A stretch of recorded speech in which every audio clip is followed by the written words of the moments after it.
Hello po mga kabayan, mga kalingap, mga kabisnes kapapi, magandang buhay po, Analisa Reality Vlog. Pasensya po, wala ako nagawang reaction ngayon dahil meron po kami emergency doon sa aming nanay. Nakamonitor po ako, mga kapatid ko, nag-aasikaso at tinakbo namin kahapon sa hospital si nanay namin dahil na siya, nahihirapan, hindi na siya makakain, iluluwa yung kanyang kinakain. Meron, di namin po alam, kahapon lang din talaga na meron pala siyang sugat sa kanyang paa. At ayun, kailangan ora mismo itakbo sa ospital.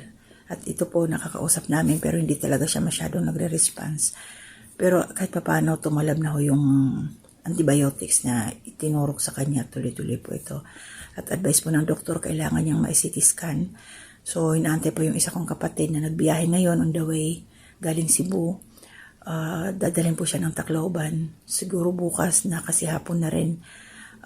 Para po ma-CT scan, dadalhin po siya doon sa IBRMC. Lahat po ng laboratory test doon po gagawin kasi kulang po dyan sa district hospital namin sa Burawin. So yun lang po, nag-update lang ho ako. Baka mamaya yung mga nag-aantay ng aking mga reaksyon, wala po akong nagawa ngayon. So share ko lang ho ito sa inyo. Try ko po, hindi ko po alam kung kailan ako makakabalik mag-reaksyon. Pero sisikapin ko rin po. Kasi from time to time, kailangan kong i-monitor yung aking mga kapatid, yung aking nanay, kasi may mga desisyon sila na itinatanong sa akin kung anong gagawin since ako po yung panganay. Basta ang sa akin lang naman, kung ano yung nararapat na nakakabuti kay nanay, na nandoon naman sila, gawin nila kaagad. So, ayun, nagpapasalamat ako sa mga kapatid ko dahil kahit wala akong ma-share sa kanila financially, ginagather pa rin nila yung opinion ko para kung ano yung para kay nanay. Pero ayun, at least nasa hospital siya ngayon. Antay lang namin yung resulta kung ano bang nangyari. Kasi dati po meron na siyang blood clot dito sa kanyang noo nung dating stroke niya. So, yun po, sana maging okay ang resulta sa CT scan na gagawin sa kanya. God willing po bukas. So, yun lang po. Maraming salamat sa inyo. Alam ko lagi kayong nariyan na nakasuporta sa akin. May mga sumisilip pa rin sa aking mga ginagawang reaction. Salamat po sa inyo. Ingat po kayo. To God be the glory. Nangaturog na? Nangaturog na? Tawag ka na eh. Nay. Nay. Kumusta? Nakita ka eh. Kumusta? Baton, Nay. Baton, Nay. Kumusta ko na eh.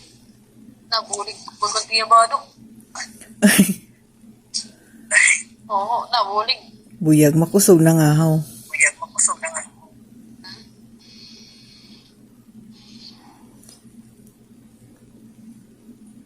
May paniya medisina day nga otro. May paniya medisina day nga otro. Damo na kuwan. Mga antibiotic at nurse station. Puro antibiotic ngayon ang hinatag tanan. Oo. Puro antibiotic medication na. Grabe ano. Pero na antibiotic. Pero yan. Dere kanina ng dere.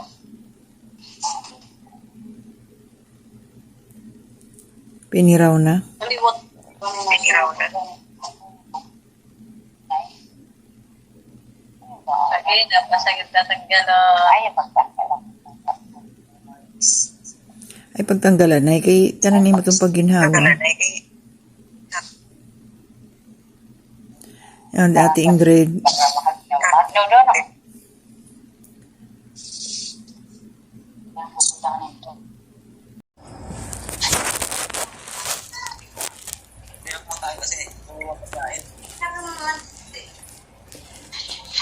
Nagyayakan hiya doy.